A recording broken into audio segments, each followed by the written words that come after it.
Okay, so this is our study group on Simondon's individuation in light of notions of form and information. We're going to be starting the conclusion today. We are on page 357 of the translation. So last time we read the last bit of the part on collective individuation, and we saw this notion of the subject as the entity that includes both the individual and the remaining pre-individual milieu surrounding that individual.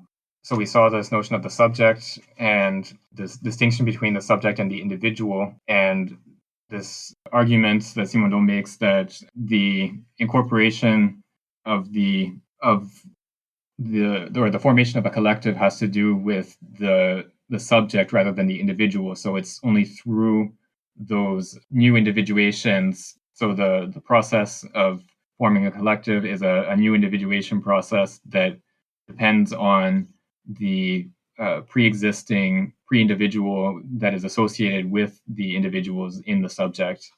So it's subjects that form a collective rather than individuals. And then we saw this theory of emotion, which again, Simondon argues has to do with the subject rather than the individual. So emotion has to do with the relationship between the subject and the collective. It's not something that is tied into the individual. So there's always an aspect by which emotion leads into the collective. I don't need to go into too much detail about the last part because it was more or less a summary of what we had already seen. Maybe we can just get right into the conclusion for today. I think we can probably finish the conclusion in 2 sessions, but we'll see how it goes. Okay, so I'll start reading. Conclusion. To conceive individuation as operation and as an operation of communication, thus as first operation, is to accept a certain number of ontological postulates. It is also to discover the foundation of a normativity, insofar as the individual is not the only reality, being's unique model, but merely a phase. However, it is more than a part of a whole, because it is the seed of a totality. The entrance into the collective must be conceived as a supplementary individuation that calls for a charge of the pre-individual nature borne by living beings. Indeed, nothing makes it possible to assert that the whole reality of living beings is incorporated into their constituted individuality. The being can be considered as an ensemble formed by individual reality and pre-individual reality. Pre-individual reality can be considered as the reality that founds trans-individuality. Such a reality is not at all a form within which the individual would be like a matter, but a reality that extends the individual on both sides, like a world into which the individual is initially inserted by being on the same level as all the other beings that make up this world. The entrance into the collective is an amplification of the individual in the form of the collective of the being that would include a pre-individual reality as well as an individual reality. This supposes that the individuation of beings does not completely exhaust the potentials of organization, and that there is only a single possible state of the completion of beings. Such a conception, therefore, depends on a postulate of discontinuity. Individuation does not effectuate itself according to the continuous, which would result in making it such that an individuation could be only total or null, since this mode of the appearance of the being qua unity cannot operate via fractions of unity, whereas a plurality joins together with another plurality.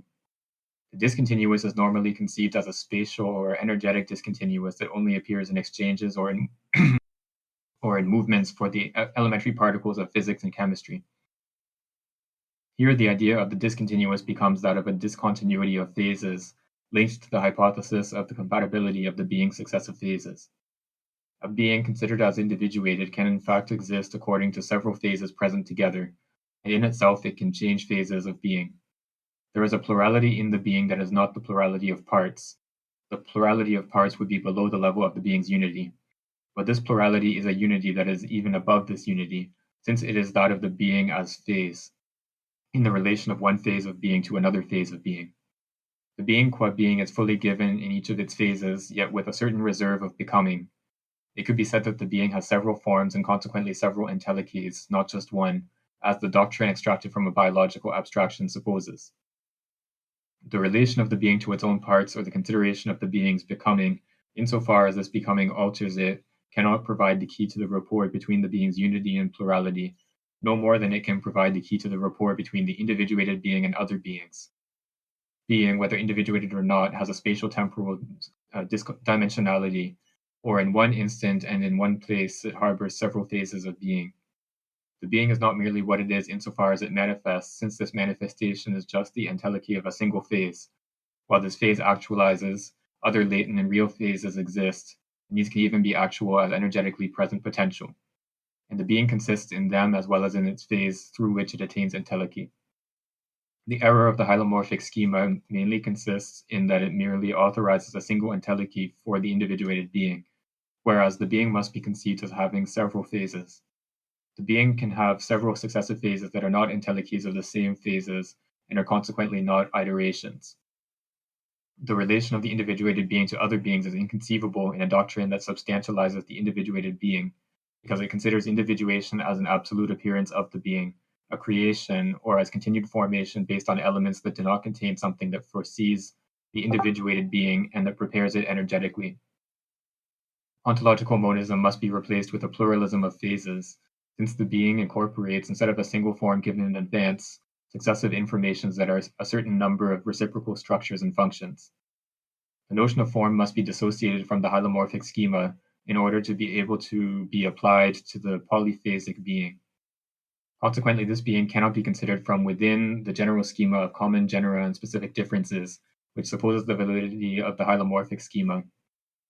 Dissociated from the hylomorphic schema, the notion of form can become adequate to the polyphasic nature of being by structuring itself in a relational way, following the direction of the Gestalt theorists. This relational significance of form is attained more fully from within the notion of information, provided that information be understood as the relational signification of a dispiration, i.e., as well as a problem that cannot be resolved through amplification. I'll stop here in this multi-page paragraph, which we're coming back to. We haven't seen one of these in a little while. So one point that I'll make for this whole conclusion is on translation about. So here in the translation we have the being.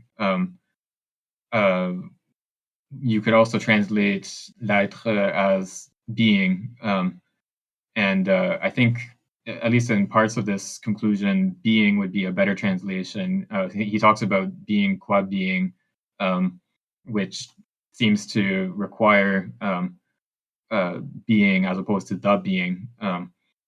And so the difference would just be that the being would be equivalent to the entity, whereas being is the being of an entity. I think being makes better sense of a lot of the passages in this conclusion. So whenever you see the being, you can read being instead, if that helps to make sense of it. But in terms of the content of this bit that we just went through, it's all relatively familiar. From the introduction that we read many months ago, this idea of phases of being has come up a few times over the course of our reading, and so the idea is essentially that this pre-individual being has within it the potential to undergo this dephasing or this splitting operation, so this pre-individual being is more than unity. It's not something like an individual being, and it splits into this individual being and its surrounding milieu, which remains unindividuated. This type of splitting operation or this dephasing of being is sort of the fundamental principle that allows for the genesis of individuated beings. Right, and then so we have a comment here from Angus about this idea of an entelechy at each phase is interesting. Later, there is the idea that each phase has its own sense rather than there being a sense only of beginning and end. So I wonder if there's a correspondence between entelechy and sense here. I'm not sure. Maybe we'll have to come back to that question when we get to that part about sense. But here I think entelechy, the idea here is that there's no such thing. So entelechy is this Aristotelian notion of the fullest perfection, or the fullest reality of a being. So like the oak tree has its fullest reality, its entelechy, when it's in the form of a mature oak tree, rather than when it's in the form of an acorn. And so you can say that the acorn aims at or is directed towards the entelechy, which is the mature oak tree. And so this is this notion of entelechy. And Simondon here is arguing against the idea that there's a single entelechy for an entity. Instead, we have to think of there being entelechies for each phase of being. So there's an individual entelechy, and then there would be a pre-individual entelechy as well. And so essentially this is just denying that the individual being is the sort of central principle of being, that individuals are what makes up being, and allowing for the possibility that non-individuated, so either pre-individuated or the milieu associated with an individual being, has the status of being as well. Where is entelechy, on which page? Let's see, on 358, I believe. Yes. 350? 358. Okay, thank you. All right, thanks. Yeah, so this notion of entelechy is sort of brought up here for the first time, I think, actually. I don't think it's come up in the rest of the book, as far as I remember. But it's used here more in a negative sense, I think. It's used in the sense of denying that there is such a thing as the entelechy of being as a whole, or one central phase of being that the other phases of being would be oriented towards or aimed towards. I think this the sentence at the end, the last sentence that you read, where he says that information has to be understood as the relational signification of a disparation, i.e., a problem that can only be resolved through amplification. Is he saying that amplification is the same as signification of a disparation? Oh yeah, sorry. I just saw your comment that is different in the printed version. Sorry, let me just find that in the French and see what it says. Because the one in the PDF is the opposite of what you have in the printed version. Oh, interesting. So it is opposite. Yeah. Yeah, it should be that cannot be resolved through amplification. So yeah, what it says in the PDF is the correct translation.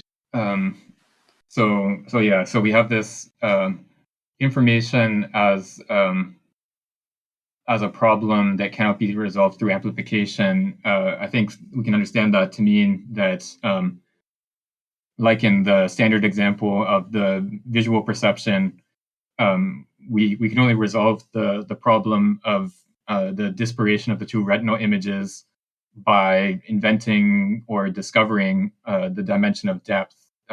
It's not just a amplifying operation. It's not just a sort of direct structuring operation. It's this invention / discovery, which has this element of novelty or creation about it. and so information in Simondon's sense of the word always involves some sort of discovery or invention in the receiver of the information, or in the entity that is involved in that information process. Okay, so let's go on to the next bit so someone else can pick up from such a doctrine supposes. I can read. Such a doctrine supposes that there is communication only within an individuated reality, and that information is one of the aspects of the reciprocity of the individuated being relative to itself. The relation of the being with respect to itself is infinitely richer than identity. Identity, an impoverished relation, is the only relation of the being to itself that can be conceived according to a doctrine that considers the being as having a single phase.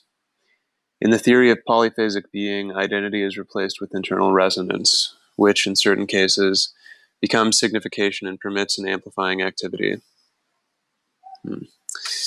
Such a doctrine supposes that the order of realities is grasped as transductive and not as classificatory.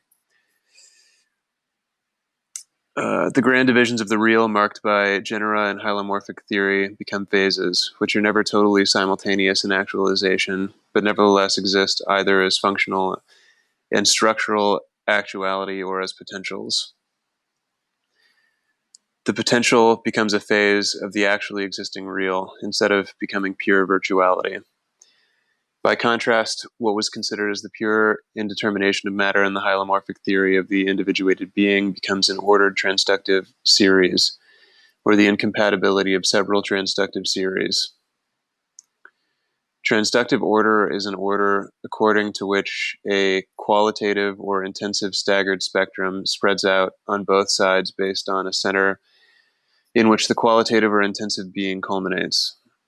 Such is the series of colors, which one should not attempt to discern from its extreme, imprecise, and outstretched limits of infrared and violet, but which one should grasp in its center, the yellow-green in which organic sensibility culminates. For the human species, yellow-green is the center starting from which chromatic quality splits toward red and violet, There are two tendencies in the series of colors, tendencies starting from the center toward the extremes, tendencies already contained in the center qua-center of the series. The series of colors must first be grasped in its real middle, milieu, which is variable for each species. This also applies for tonal qualities and thermal qualities. For the individuated being, there is neither matter, which is pure indetermination, nor an infinite diversity of the sensible, but the fundamental bipolarity of transductive series ordered according to an axis. Instead of a relation between two terms, the transductive series constitutes as a single central term that splits into two opposite directions starting from itself, distancing from itself into complementary qualities. Such a representation of the being requires a conceptual reform that can only be obtained based on a revision of the basic schemata. The usage of a certain number of paradigms is necessary for replacing the hylomorphic schema, which is directly imposed by culture. However, the choice of the domain that can provide the first notional paradigms cannot be arbitrary. In order for a schema to be utilized effectively as a paradigm, there must be an operative and functional analogy between the original domain and the domain of application for the paradigm to be possible. The hylomorphic schema is a paradigm extracted from the technical operation of form-taking and then utilized to think the living individual grasped through its ontogenesis. On the contrary, we have attempted to extract a paradigm from the physical sciences by thinking that it can be transposed into the domain of the living individual. The study of this physical domain is meant not only to form notions, but to serve basically as the study of a first domain within which an operation of individuation can exist. Since we suppose that there are various degrees of individuation, we have utilized the physical paradigm without reducing the vital to the physical, because the transposition of this schema is accompanied by a composition of the physical itself. We do not mean to say that physical individuation is what produces vital individuation. We simply mean to say that reality has not clarified and developed all the possible steps of the operation in the physical system of individuation, and that a vital individuation still remains available within the physically individuated real. The individuated physical being can be invested in a further vital individuation without its physical individuation dissolving. Perhaps physical individuation is the condition of vital individuation without ever being its cause, since the vital intervenes as an amplifying deceleration of physical individuation. Physical individuation is the resolution of a first problem underway, and vital individuation is inserted into it after the emergence of a new problematic. There is a pre-physical problematic and a pre-vital problematic. Physical individuation and vital individuation are modes of resolution, not absolute points of departure. According to this doctrine, individuation is the arrival of a moment of the being that is not first. Not only is it not first, but it brings with it a certain persistence of the pre-individual phase. Only the pre-individual phase can really be called monophasic. On the level of the individuated being, the being is necessarily already polyphasic, for the pre-individual past survives parallel to the existence of the individuated being and remains a seed for new amplifying operations.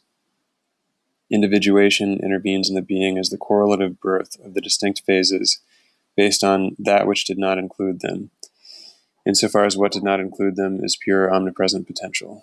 Right. Yeah, so I want to sort of call people's attention to footnote 4 in that part there, which again is unfortunately put as an end note in this edition. So yeah, thanks, Elise Mason. So I'll just read that out for people listening. So end note 4 reads, physical individuation is considered here as an individuation that jumps the gun, i.e. that does not sufficiently remain in suspense at its origin. Vital individuation would be like a dilation of the inchoate stage that makes possible an organization, a deepening of the extreme beginning.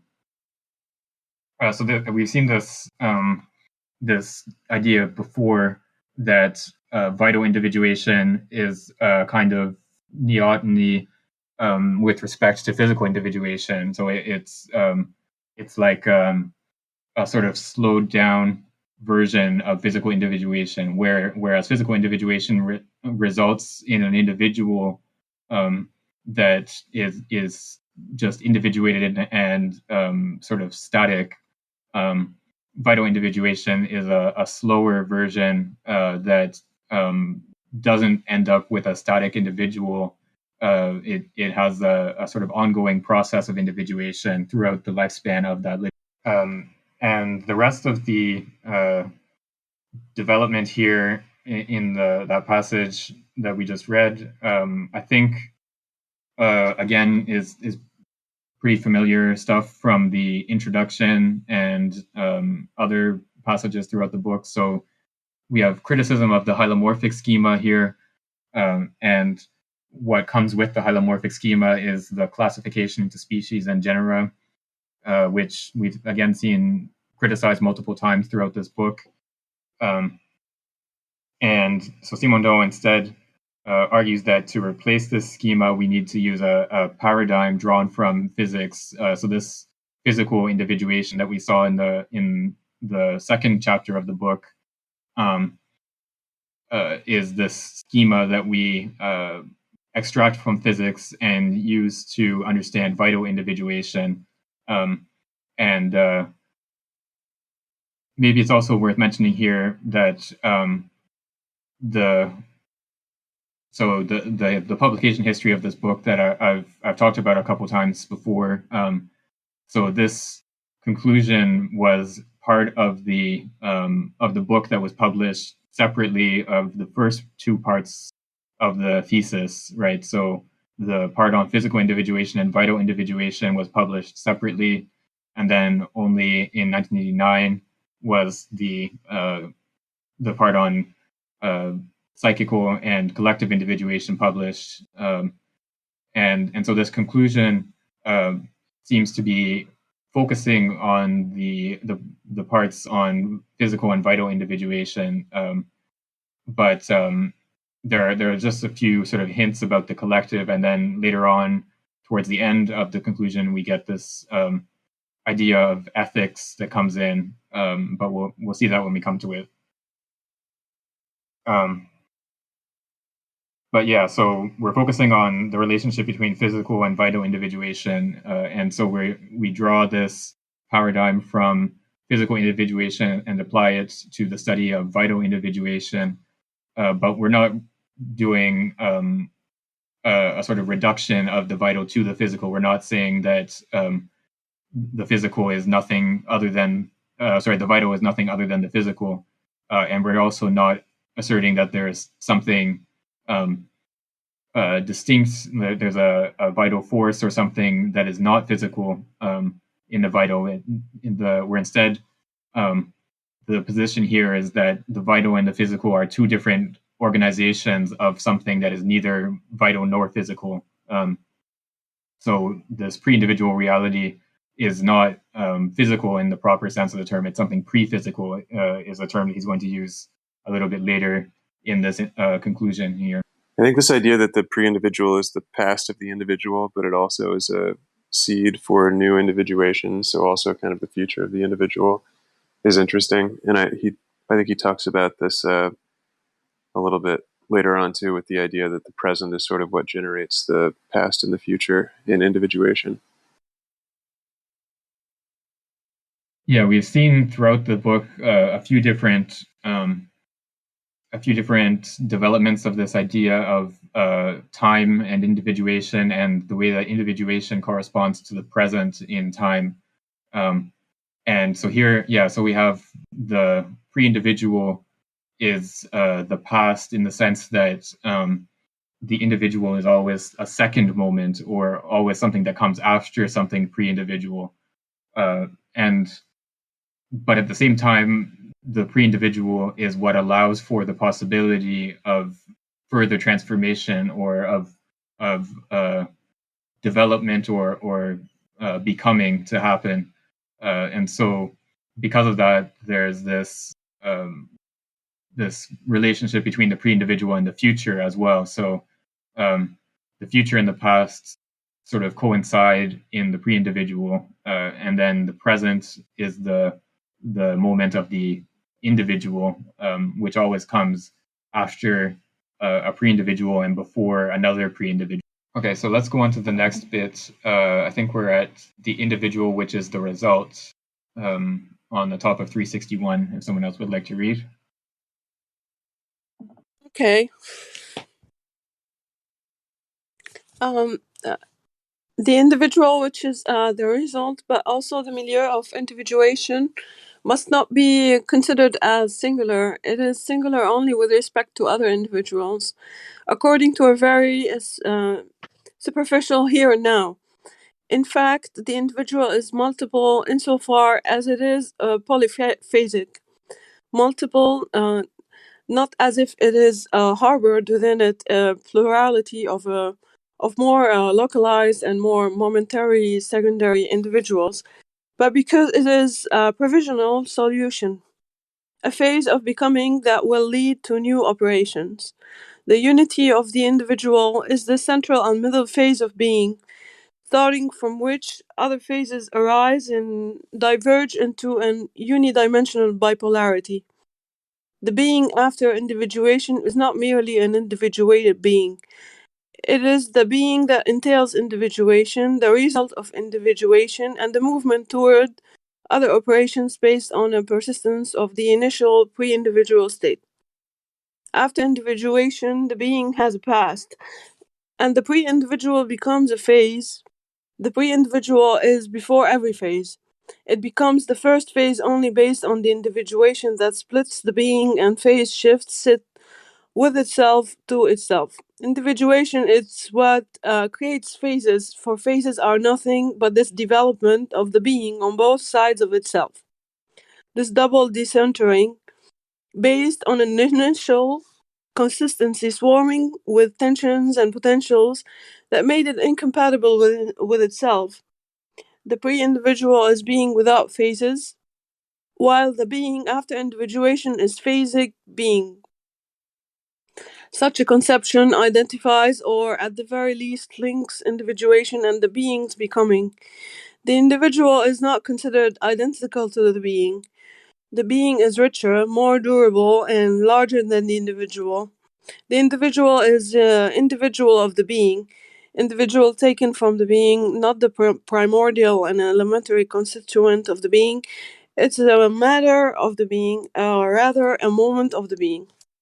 To propose a conception of individuation as the genesis of an individuated being that is not the first element of the being is to be forced to indicate the meaning of the consequences that such a conception must have for the entirety of philosophical thought. Indeed, it seems that a certain conception of individuation is already contained within the notion of term, at least implicitly, when reflection, intervening before any ontology, wants to define the conditions of valid judgment, it resorts to a certain conception of judgment and correlatively a certain conception of the content of knowledge, of the object and the subject as the terms. However, any exercise of critical thought concerning the conditions of judgment and the conditions of knowledge, it would be necessary to respond to this question: what is relation? What is implied in such a theory of knowledge is a certain conception of relation, and in particular a certain conception of the individuality of terms as interior to relation. Nevertheless, nothing proves that knowledge is a relation, particularly a relation within which the terms pre-exist as individuated realities. If knowledge were contingent by the continuity of an individuation that envelops the subject and object within a structural and functional unity, what is said of the conditions of judgment would not be seen to concern the reality of knowledge, but a translation of the fact of knowledge as a relational schema between separately individuated terms. A theory of individuation must develop into a theory of sense. It must make psychology and logic coincide, the mutual separation of which indicates a double inadequacy to the studied object rather than a separation of points of view. The theory of individuation must be first, with respect to the other critical and ontological deductive studies. It's precisely this theory of individuation that indicates the legitimacy for carving up being in order to make it enter into the propositional relation. Should I go on? We can stop here. Yeah, this is again a multi-page paragraph, so it's kind of arbitrary where we stop. But yeah, that's a good enough place to stop. Yeah, this is continuing with with this idea of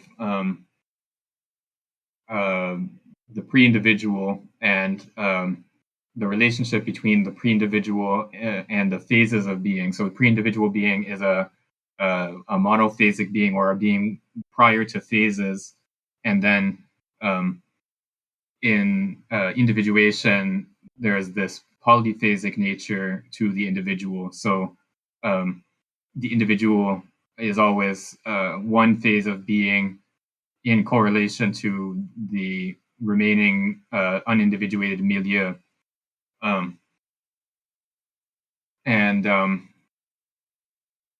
Right. So this again, he brings up the relationship between the pre-individual being and the past.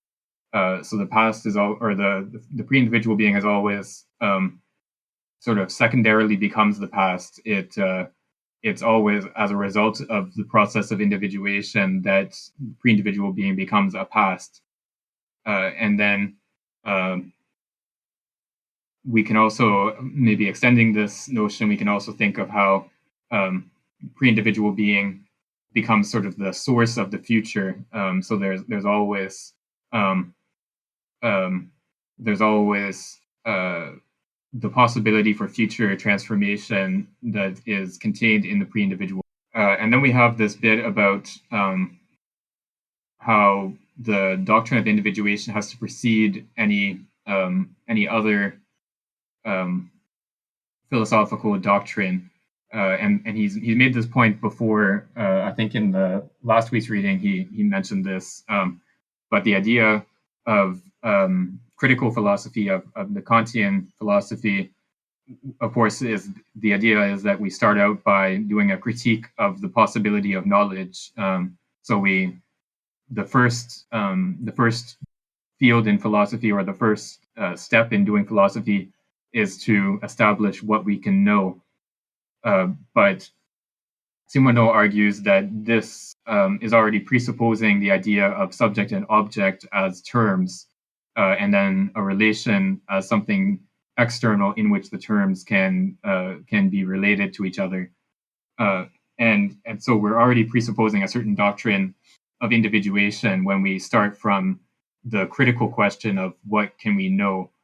And so Simoneau argues here that we instead have to start with the question of what is a relation and what is an individual, and that's the first type of question that we have to answer, because otherwise we're presupposing an answer to that question, and so the doctrine of the individual is prior to any critical question about knowledge, and prior to an ontology in the sense of determining what being is, or what being consists in. We already have to have a doctrine of what the individual is, and an idea of these phases of being before we can ask about what being is. And then there's a question here in the chat from Ion about this notion of metastability in relation to the future. Yeah, so I think that's right. I think there's a certain metastability implicit in pre-individual being that allows for something like a future to appear on its basis. So it's only because the possibility for future transformations is already built into pre-individual being that anything like an individual and the becoming of that individual are possible. So the future is sort of built into pre-individual being. Okay, so let's go on to the next bit. Let's see, where did we end? I think we're at prior to any particular category on 362, if someone else would like to read. Prior to any particular category, there is the category of being, which is a response to the problem of individuation. To know how being can be thought, one must know how it individuates. For this individuation is the support of the validity of any logical operation that must conform to it. Thought is a certain mode of secondary individuation that intervenes after the fundamental individuation that constitutes the subject. Thought is not necessarily capable of thinking being in its totality. It is second relative to the subject's condition of existence. But this condition of the existence of the subject is not isolated and unique, for the subject is not an isolated term with the capacity to constitute itself.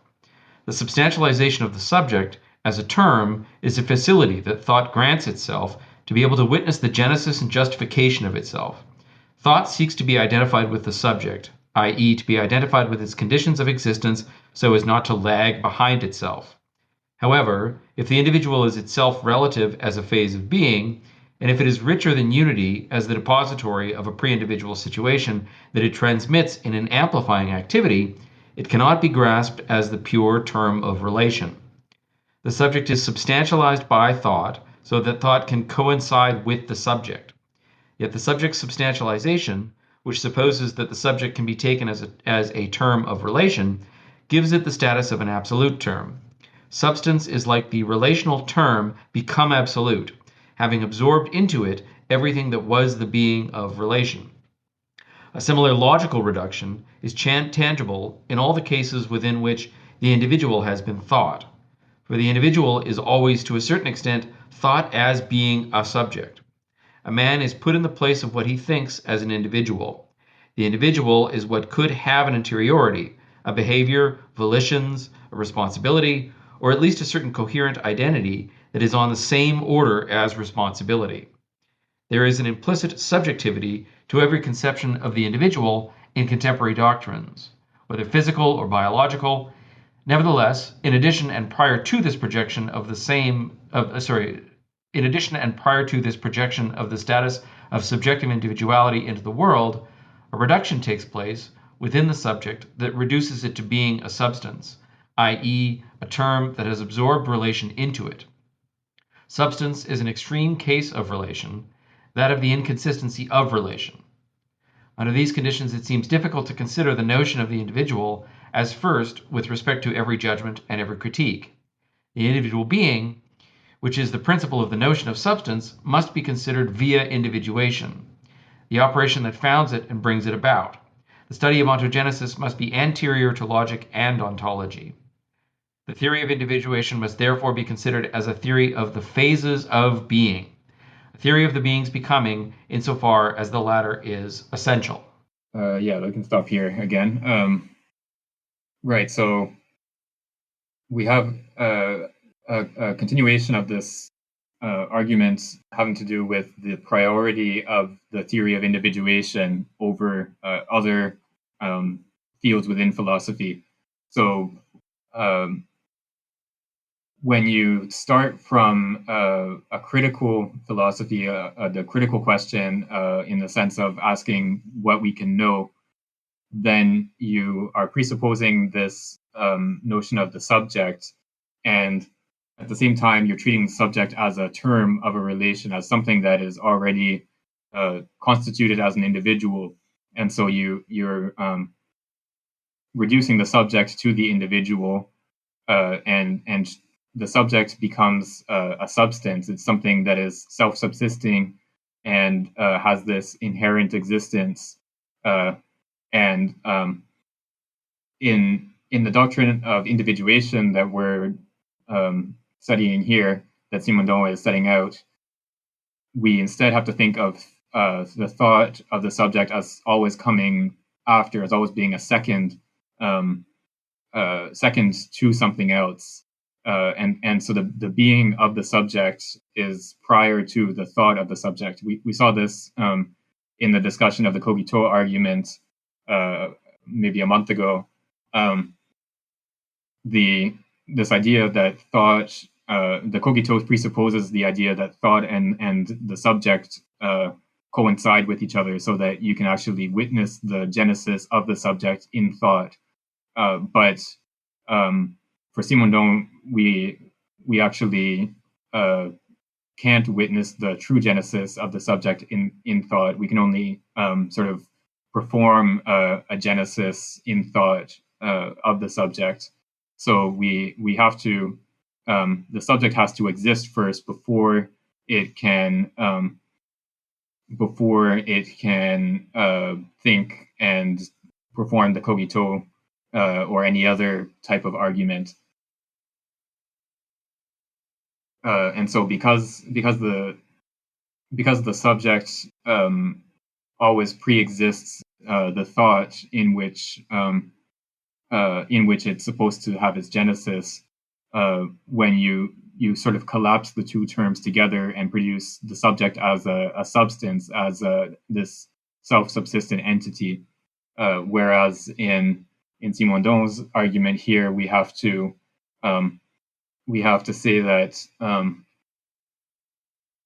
that the subject pre-exists thought, and that thought always comes after this pre-individual reality that is not something that is graspable by thought in the strict sense of the term. Yeah, so this line here on 362, where he says, thought is not necessarily capable of thinking being in its totality. It is second relative to the subject's condition of existence. So we only, thought only is capable of grasping what is individuated, and then when we want to have access to the pre-individual, we can only we can perform individuation in thought, but we don't have a sort of direct access to the pre-individual. Do you think this is related to the idea of making psychology and logic coincide? Because if he says that the substantialization of the subject is, as he puts it, where man is put in the place of what he thinks as individual, then it seems like thought can't think the relation between the individual and the pre-individual, which is in previous sections of the book was described as an affective relation, and maybe is what he's referring to by the objective study of psychology.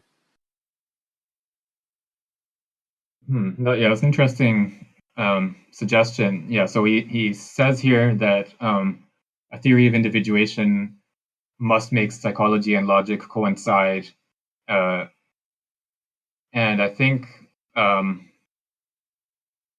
so this idea of psychology and logic coinciding has to do with the idea that we don't want to have sort of like a subjective doctrine of thought and then an objective doctrine of thought. So if you have psychology and logic as two separate disciplines, there would be this subjective doctrine of thought, which talks about the way that the subject thinks as a series of mental states or something along those lines, and then the logic as a second discipline would be the objective doctrine of thought, which would treat not the actual states of any subject, but the consequence relations between thoughts considered as independent objective entities. And so making the two coincide, I think what he means here is finding that middle between the two, which is not a mixture, but is the real middle that we have to grasp, in the same way that you understand the spectrum of light not by starting from red and violet and then sort of trying to combine the two, but you start from that yellow-green midpoint, and then you have this transductive relation across the spectrum of light. So I think maybe coincide is maybe a bit of a misleading term here, but he's talking about a doctrine of thought that would be neither objective nor subjective, and it would grasp individuation as it's happening in that middle ground, as opposed to sort of trying to mediate between this subjective doctrine of thought and this objective doctrine of thought. Okay, so let's go on to the next bit. Let's see, where did we end up? According to the notion of substance, becoming indeed poorly fits together with being's essence. The notion of accident is not very satisfying and makes necessary delicate systematic edifices, like those of Leibniz, which could hardly account for becoming qua becoming, because insofar as all the accidents are included in essence conceived as the complete individual notion, there is no longer a veritable becoming for monadic substance, including the power of the future. The Spinozist edifice is not much more satisfying relative to becoming, which is excluded more so than integrated, since the individual is denied as a separate being. In a theory of the phases of being, becoming is something other than an alteration or a succession of states comparable to a serial development. Indeed, becoming is a perpetuated and renewed resolution, an amplifying, incorporating resolution that proceeds via crises, such that its sense is in each of its phases, not as its origin or its end alone. To explain becoming as a series instead of positing it as transduction is to want to make it emerge from its extreme terms, which are the most impoverished and least stable. An individual life is neither the determined unfolding of what it has been at its origin, nor the preparation of a voyage toward a final end. It is also not a tension between a birth and a death, between an alpha and an omega that would be its true terms. The being must also be grasped temporally in its center, in its present at the moment in which it is, and not reconstituted based on the abstraction of its two parts. The substantialization of the extremities of the temporal series disrupts the being's central consistency. Becoming is being as present insofar as it actually phase shifts into past and future, thus finding its sense in this bipolar phase shifting. It is not the passage from one moment to the other as one would pass from yellow to green, Becoming is transduction based on the present. There is only one source of time, the central source that is the present, just as there is a single source of chromatic qualities in their bipolarity, a single source for all an intensive and qualitative series. The being's present is problematic in the process of resolution, since as such it is bipolar according to time, i.e. phasic insofar as it is problematic. The individual being is not substance but the being called into question, the being across a problematic, divided, reunited, carried within this problematic that posits itself through the being and makes the being become at the same time as it makes becoming. Becoming is not the becoming of the individuated being but the becoming of the being's individuation. What happens comes about as a calling into question of the being, i.e. as an element of an open problematic, which is what the being's individuation resolves. The individual is contemporaneous with its becoming, since this becoming is that of its individuation. Time itself is essence, not as an unfolding of an origin or a tendency toward an end, but as the being's resolutive constitution. Such a concept is possible only if we accept the notion of phases of being. This notion is different from the notions contained and utilized by dialectics. Dialectics indeed implies the existence of a significative becoming that has a capacity to constitute essence, but dialectical becoming changes the being, opposes it, renews it. On the contrary, phases are phases of the being. The being is not what passes through phases by modifying. It is the being that becomes the being of the phases, that proceeds from itself by phase shifting with respect to its center of reality. The dimensionality of phases is the being's becoming. The being is according to the phases that are its phases relative to the center that it is. The being is not displaced from the center by phase shifting in two directions with respect to itself. The time of becoming is the direction of the bipolarity according to which the being phase shifts. The being individuates as it becomes. To individuate and to become is a single mode of existing. The phases of being are given together. They are part of one manner of being. Becoming is a manner of being. It is the being's becoming, not a becoming to which the being is submitted by some violence done to its essence and with which the being could dispense, all while remaining what it is. In the conception of dialectics, being requires being sufficiently integrated into the being that becomes. It has remained the time of being, which is timeless in essence, but thrown into its physis. Dialectic modifies being. It is the modifications of being are not the consequences of becoming, but aspects of the phases of being. The existence of phases of being should not be only on a background of the parallelism of events and succession are concepts that cannot account for becoming because they suppose being to a single. This passage is maybe I'll start with this his criticisms of Leibniz and Spinoza with respect to the doctrine of the individual, and neither one for him really captures a true concept of the individual. But here he's criticizing their doctrines with respect to the concept of becoming, and he says that neither one is really capable of capturing that concept either. So for Leibniz, there's this notion of the monad as containing within its concept everything that happens to it. So, like he says, the monad has no windows through which qualities would sort of come in and out. He sort of explains this doctrine by saying that Julius Caesar, the concept of Julius Caesar, contains within it the fact that he would cross the Rubicon and be murdered by Brutus and so on. Every event of his life was already contained within the concept, the complete concept of Julius Caesar. It's just that we as finite beings can only operate with finite concepts. So we can't sort of draw all the conclusions that are contained in the concepts. And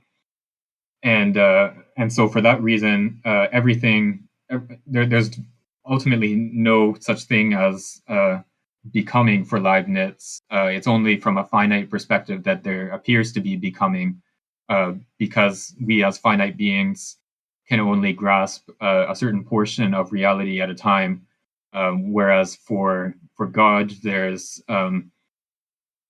really no such thing as becoming, because every happening, every event from our perspective, is really just contained in the concepts of all those entities that are involved.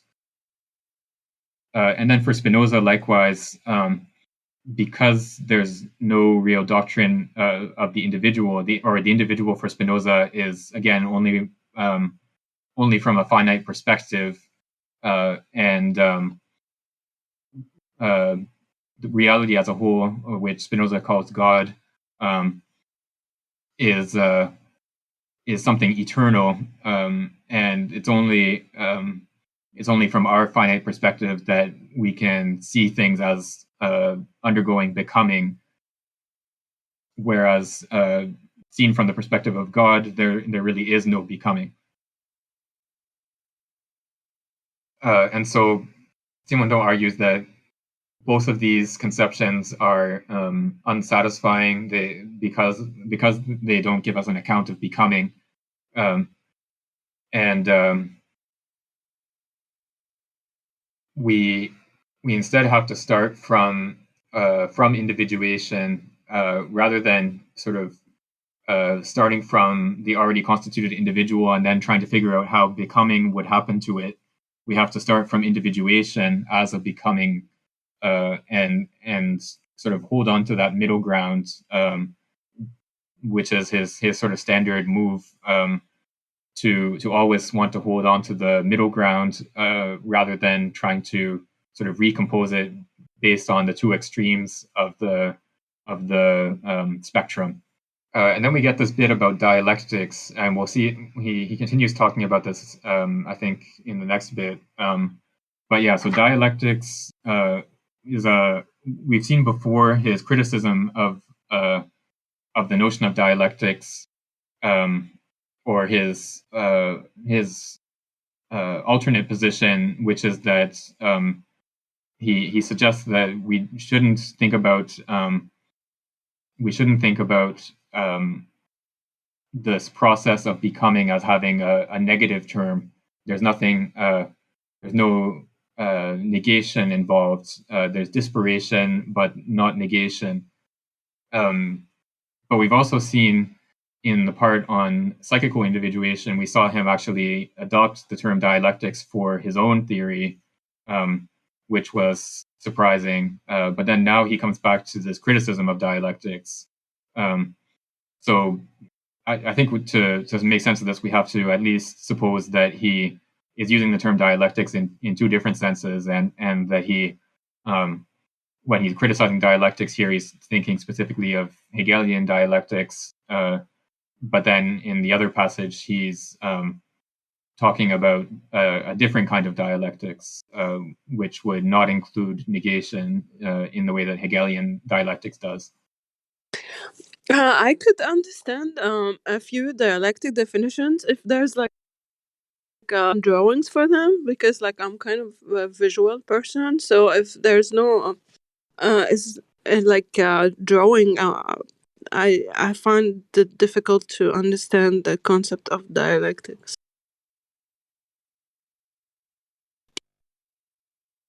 Yeah, dialectics is a tricky concept, because pretty much everyone who uses it in a different meaning.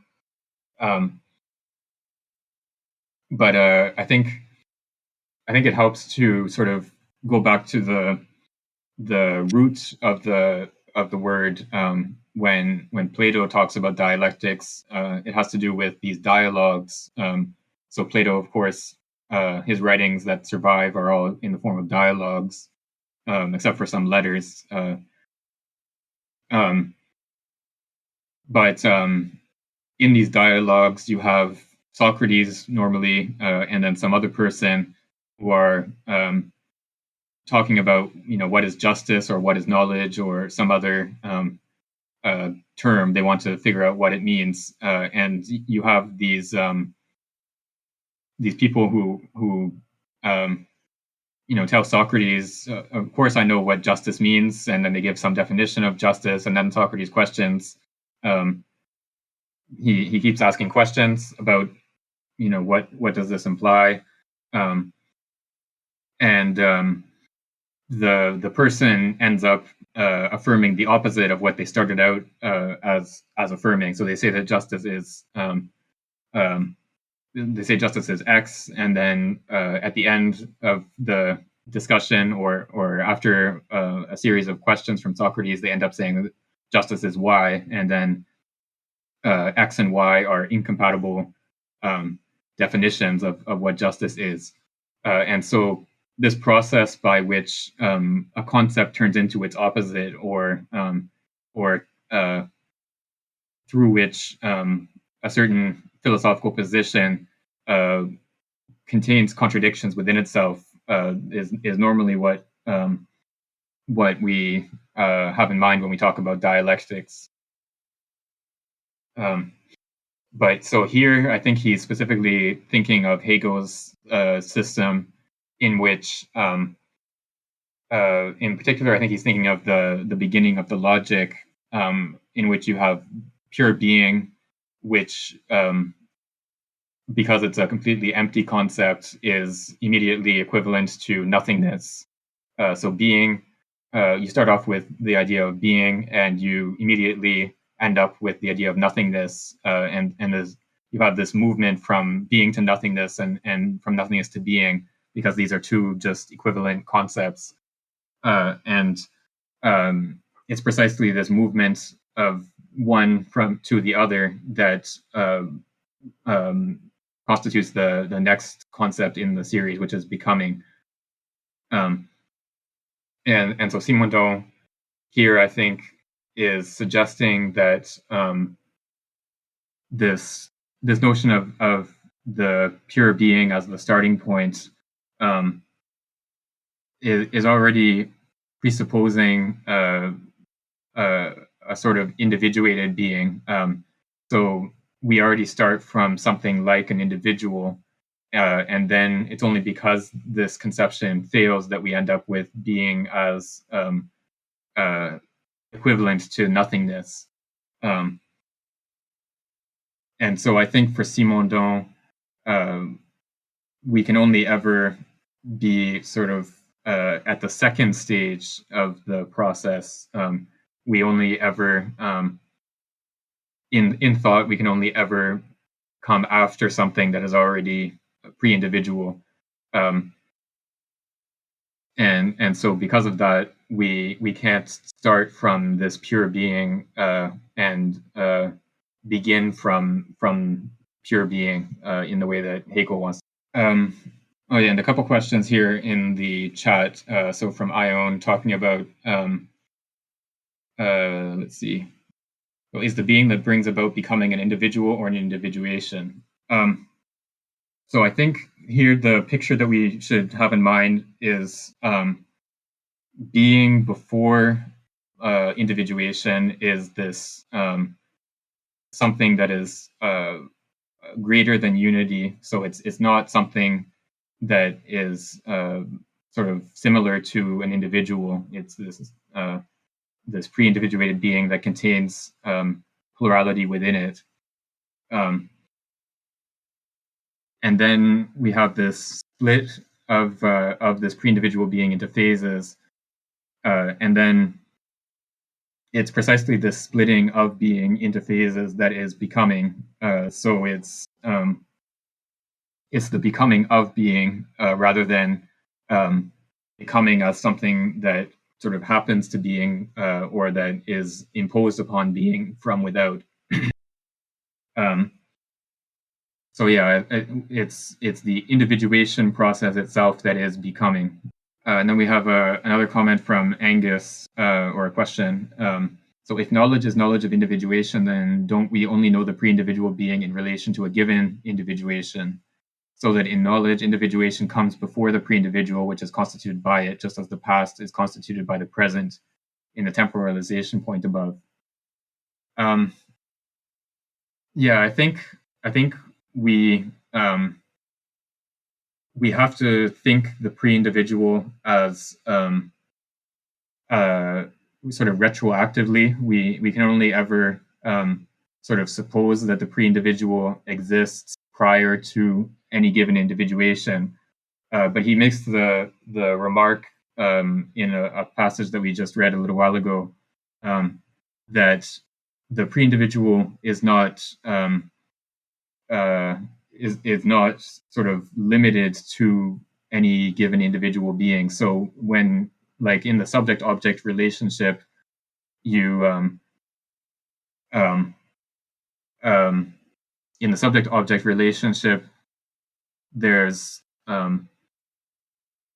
knowledge of the object in the form. The object is something individuated, and then the subject is another individuated entity that is related to it externally. And so in knowledge of a process of individuation, we can only ever come after the pre-individual being that has already undergone individuation.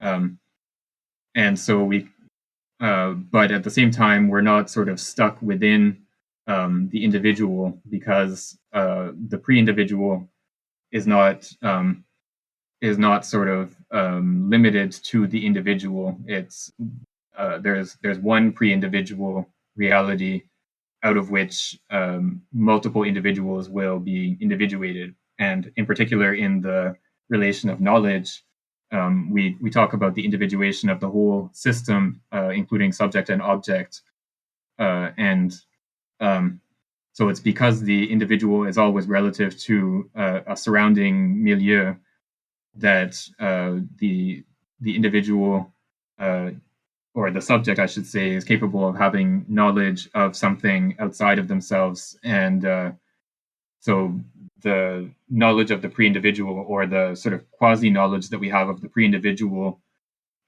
is not limited in that sense. Okay, so let's go on to the next bit. Let's see, where did we end? I think we finished. Yeah, so we're at 365. There is a danger. If someone else would like to read from there.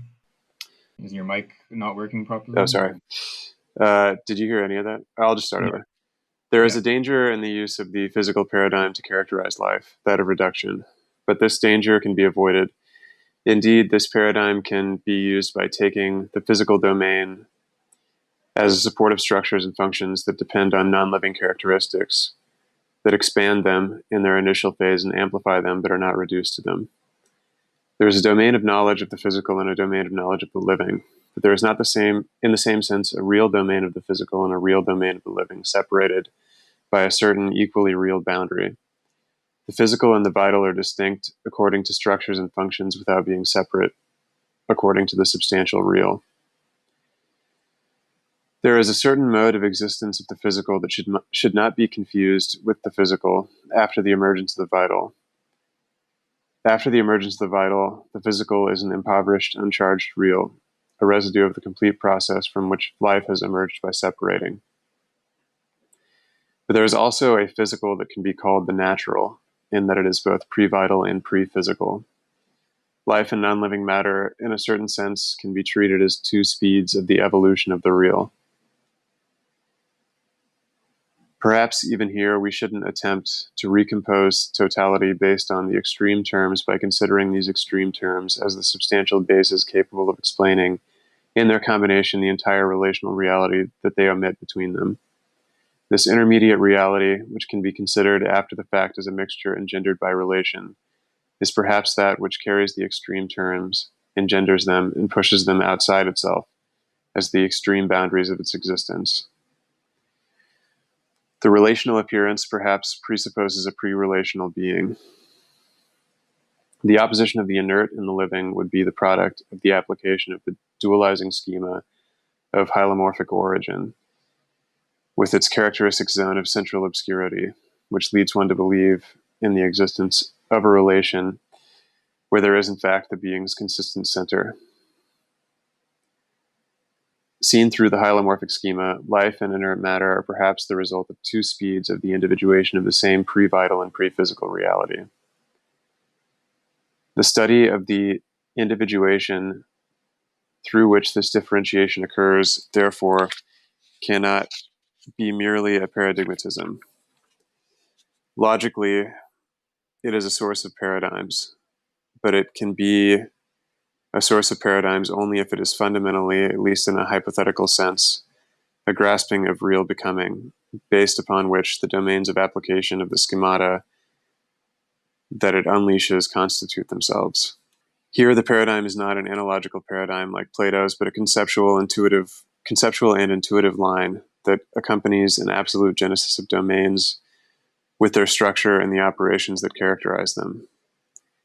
It is a discovery of the intellectual axiomatic contemporaneous with the study of being, not an initiation to the domain of the knowable difficulty based on a better known domain that is easier to explore, which would suppose an analogical relation between the two domains.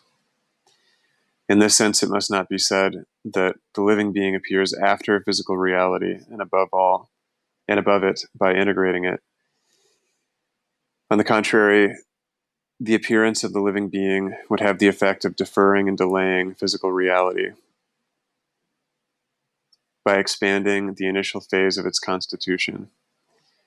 It would necessitate more precise and more complex conditions of initial tension and metastability capable of neotenizing physical individuation.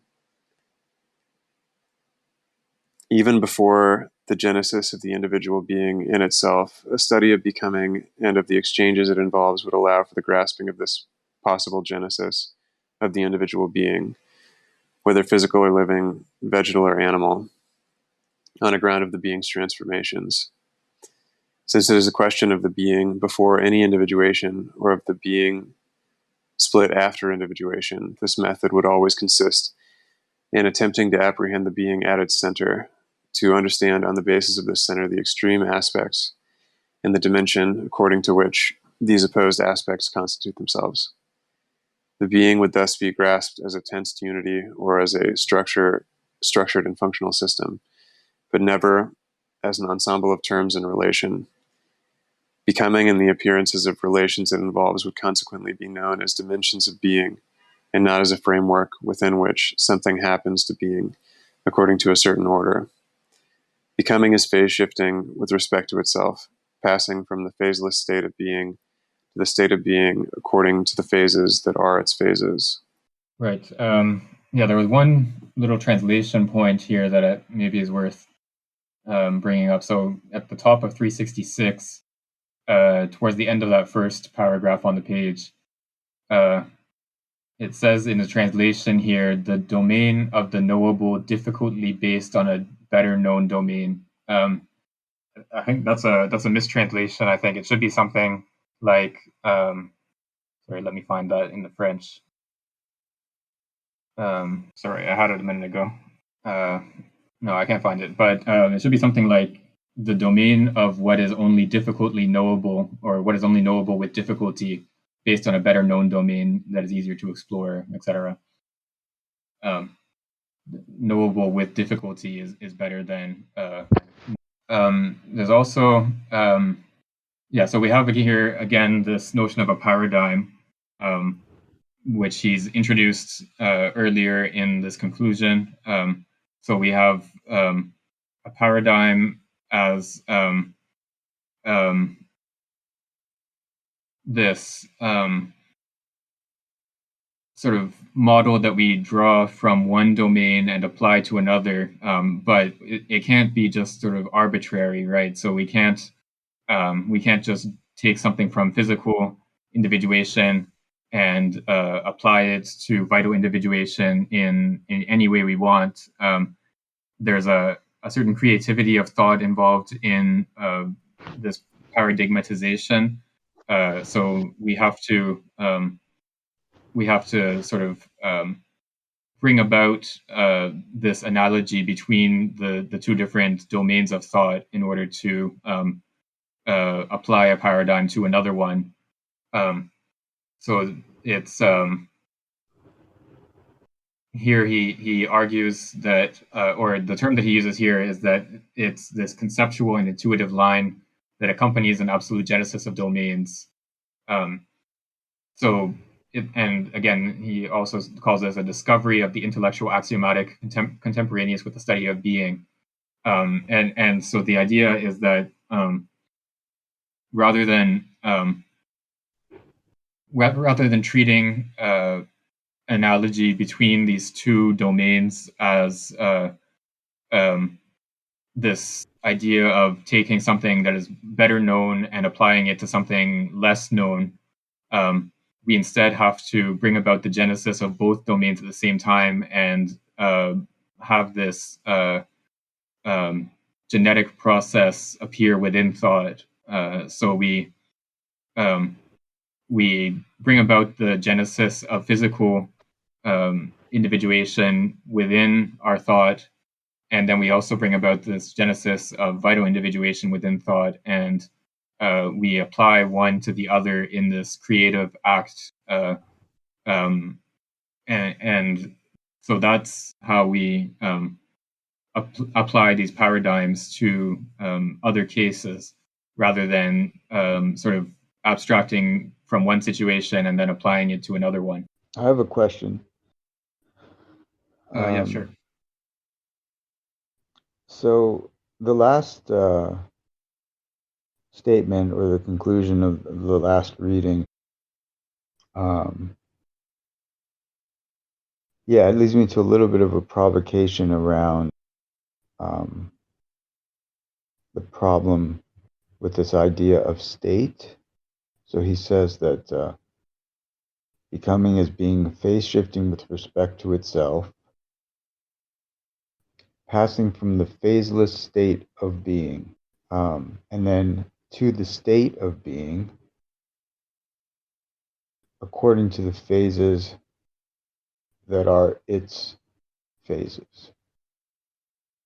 So I'm hoping to unpack that a little bit and kind of work through the problem of the use of the word state, right? Because at that point there is a kind of juncture consolidation, as opposed to a region that, like a Kleineman, that the process moves through. So this idea of a state of being, he doesn't exactly define this term, but I think we can understand it just to mean either the property of consisting in phases or of being phaseless. In any process of individuation, there's always a starting state in which there is no phases, in which we just have this pre-individual reality, and then from that state of pre-individual reality, it undergoes this phase splitting, this dephasing operation, in which it separates out into individual and associated milieu, and then we can also have the subsequent individuation processes in the formation of a collective of some kind, through further individuation processes. So there's also the trans-individual calls ahead to this collective. So the state of being is just one of these moments of this process of individuation, or this process of becoming. And we also have a comment here from Angus about this idea of being as deferring and delaying physical reality, and the connection that Stigler draws with Derrida, and this idea of life as différence, with an A. I think that my knowledge of Derrida is pretty rusty at this point, but that idea of deferring, you can definitely see why he wanted to make that connection. It is something that would definitely be okay. So let's go on from such a conception at the bottom of 366. If someone else would like to read, I can go again. Such a conception of the being supposes that the principle of the excluded middle is not used, or that at the very least it is relativized. Indeed, the being would first present itself as that which exists in the state of tensed unity, bearing an incompatibility that pushes it toward a structuration and a functionalization that constitutes becoming, with becoming having the capacity to be conceived as the dimension according to which this resolution of the being's first state is possible through a phase shift. The primary mover thus would not be the simple and singular being, but the being insofar as it is anterior to any appearance of phases, harboring them energetically, yet not as forms or structures that can come forth. In the same way as the position of the problem in a certain sense bears the possible solution as a tension toward a signification that incorporates the data of the problem, albeit without the prior formation of the effective lines of the solution, which would only appear through the real becoming of a resolutive invention, and which are this becoming. Thus, the capacity of resolutive becoming is contained in the being before any becoming through the incompatibility that it will be able to make compatible, but not the line of this becoming's existence, which is not already given and cannot be preformed, since the problematic is without phases. The resolutive discovery in its becoming makes structures and functions appear on the one hand, and matter deprived of its tensions on the other, i.e. individual and milieu, information and matter. The resolution makes two complementary aspects appear: the extreme terms on the one hand, and the reality that establishes mediation on the other. Individual and milieu are two phases of being, the extreme terms of a splitting that intervenes as a resolutive invention, which presupposes a preliminary tension and incompatibility that they transform into an asymmetrical structuration. It can be said that the being phase shifts into individual and milieu, allowing for a great many modalities depending on whether this phase shift is total or partial, whether it is capable or incapable of degrees, and whether it admits a continuous progress or proceeds by leaps. Such a theory doesn't merely seek to explain the genesis of individuated beings and to propose a vision of individuation. It attempts to make of individuation the foundation of an amplifying becoming, and therefore places individuation between an initial state of the unresolved being and the entrance into the resolutive path of becoming. Individuation is not the result of becoming or something produced in becoming, but becoming in itself, insofar as becoming is the being's becoming. Individuation cannot be fully known if it is related to its result, i.e. the constituted individual, and if one attempts to give individuation a definition merely seeking to account for the characteristics of the individual in itself, the individual does not make it possible to ascend back to individuation, since the individual is merely one of the aspects of individuation. There is a correlate of the individual that is constituted at the same time as it by individuation, the milieu, which is the being deprived of what the individual has become. Only the milieu-individual couple could allow for the ascent back toward individuation. Individuation is what produces the phase shift of the being into individual and milieu based on a previous being that is capable of becoming individual and milieu. Individual and milieu should be taken only as the extreme, conceptualizable, but not substantializable, terms of the being within which individuation takes place. The center of individuation is not the constituted individual. The individual is lateral relative to individuation. Happy to keep going if you want. We can stop here. That's fine. Yeah, so scroll back a little bit. Right, so he introduces this idea here that pre-individual being is prior to the principle of excluded middle. And so for anyone who doesn't know what the principle of excluded middle is, this is just the principle that for any proposition P, either P or not P holds, or for any property Q, call it, and any individual X, either QX or not QX holds.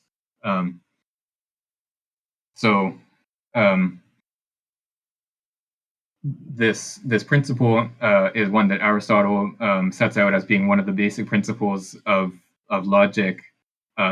So for any proposition, it's either true or false, or the proposition is true or its negation is true.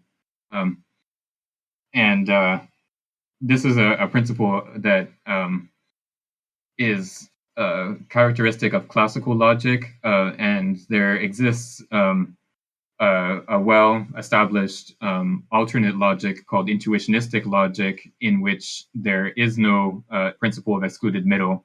So what that means essentially is that you can't do arguments through arguments by contradiction. So in classical logic, and this is like a sort of traditional method of proof within mathematics, you can say that either A or B holds, and then you prove that not B, and then you can conclude that A.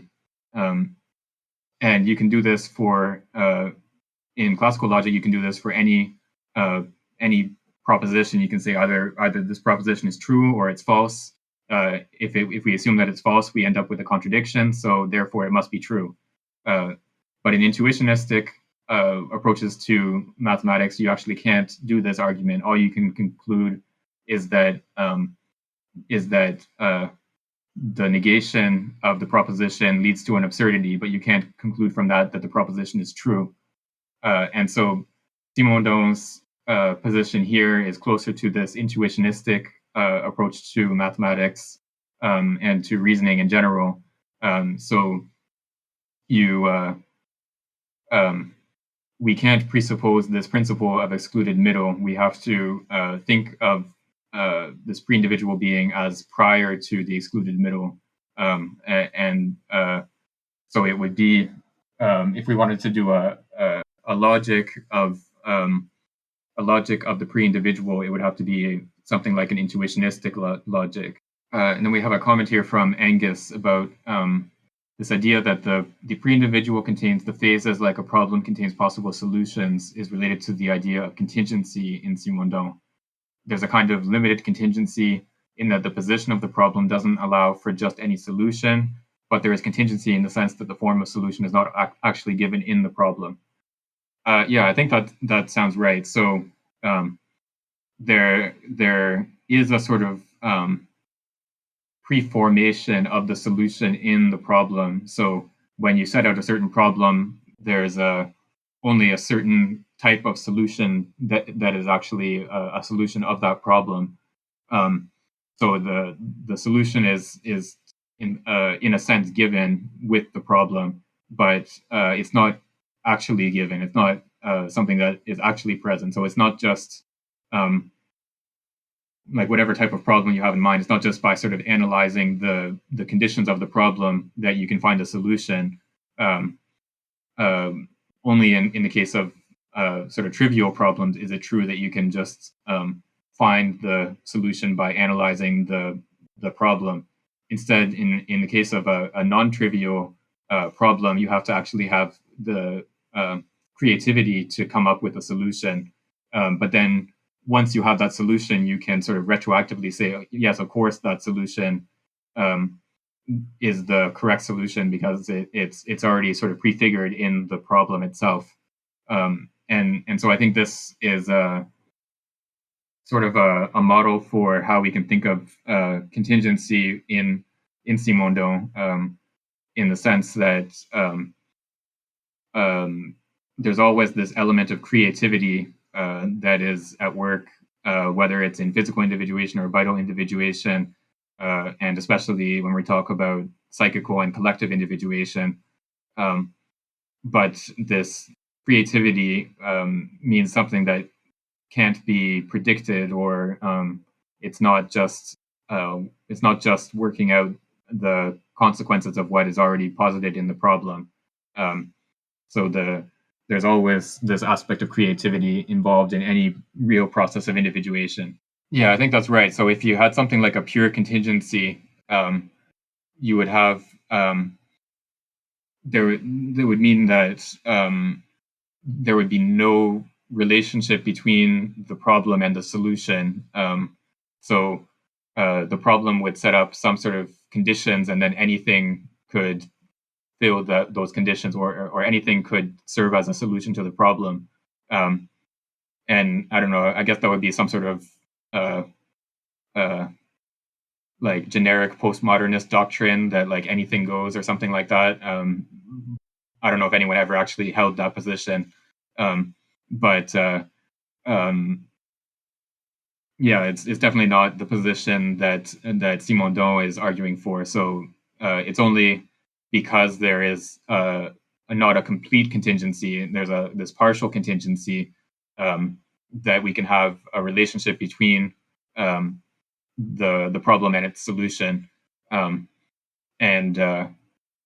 it's only because of that there's something like creativity is possible.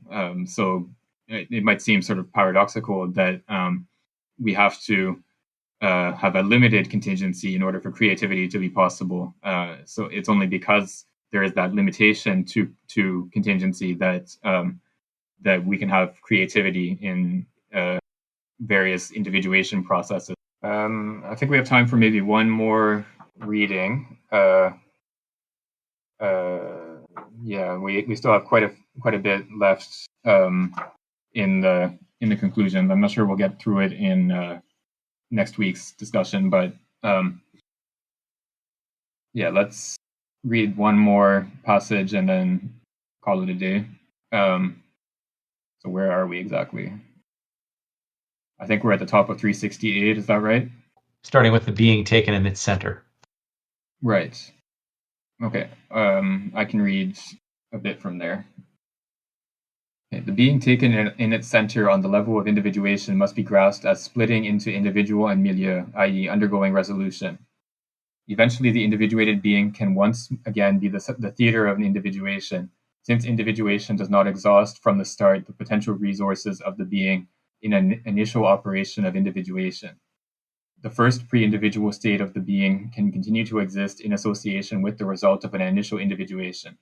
In fact, it can be supposed that individuation takes place in a quantum manner through abrupt leaps, each plateau of individuation being capable of once again relating itself to the following as a pre-individual state of being. A rapport of the successive states of individuation occurs in this way. In particular, this is how the relation between individuated beings can be explained. This relation is only seemingly between beings. It is the collective individuation of a charge of pre-individual reality contained in beings that have received an initial status of individuation. What is defined as an inter-individual rapport is in reality the coherence of a systematics of individuation that incorporates the already constituted individuals into a vaster unity.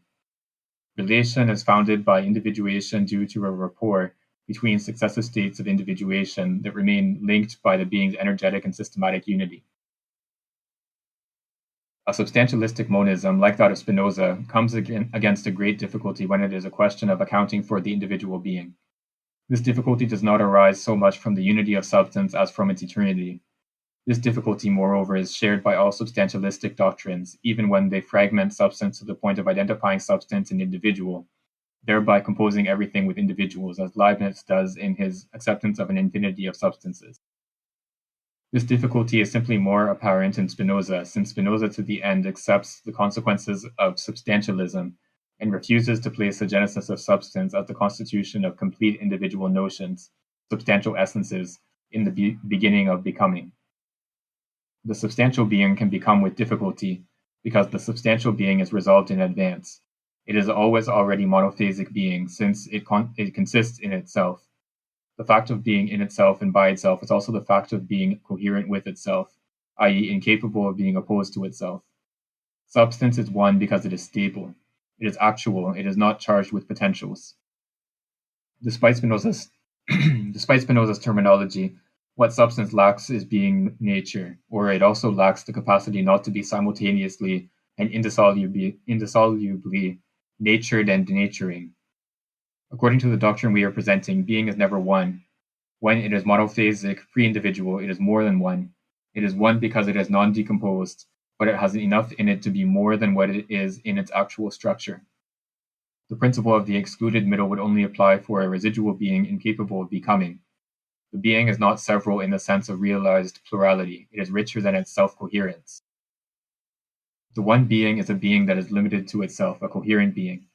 However, we would like to say that the original state of the being is a state that surpasses self-coherence, that exceeds its own limits. The original being is not stable, it is metastable. It is not one. It is capable of expansion starting from itself. The being does not subsist relative to itself.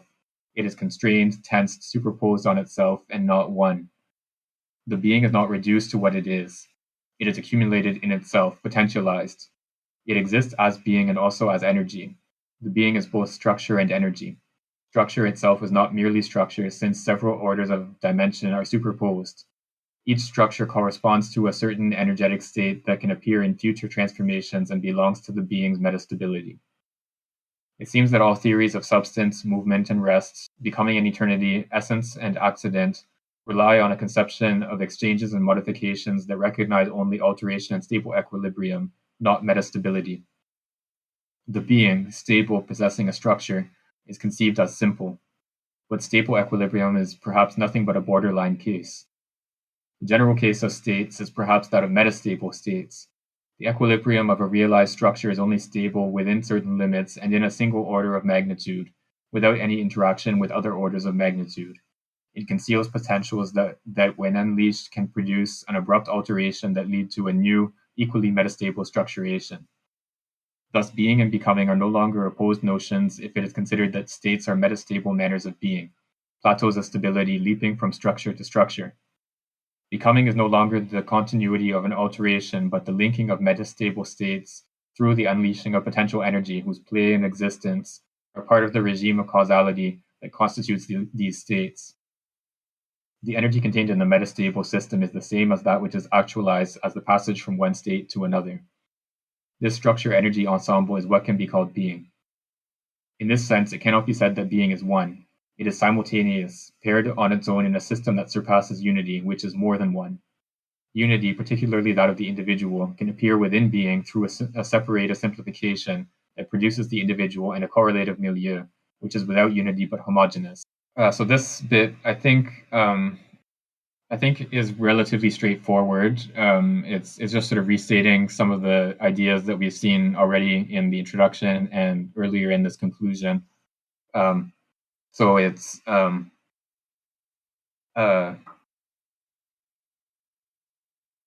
right. So there's this idea of how a rapport, so this external relation conceived as something external to the related terms, is always the result of a process of individuation in which the related terms appear, or that the two related terms undergo. So there's always a pre-individual reality underlying the related terms that undergoes individuation into these two related terms, and only because of that underlying pre-individual reality, only because of that is there something like a relation, even if it appears in the form of this rapport, this purely external relation. And then we also have here more discussion of metastability in contrast with stability. And so again, this metastability is just this provisionally stable state that contains tensions and potentials for further transformation within itself. And so Simondon is arguing here that metastability is the more fundamental concept, the prior concept, and then stability is a special case that that can sometimes happen, but is not the fundamental condition of entity. Right. Okay. So let's end here for today. And then I'm not sure we'll get through the whole conclusion, the whole rest of the conclusion next time, but we can see how far we get. And then after we finish the conclusion, that's the end of volume 1. And then we can take a look at my translation that I posted yesterday of the Cavaillès and Lotman piece. Cool. Okay, so thank you everyone, and see you all next week.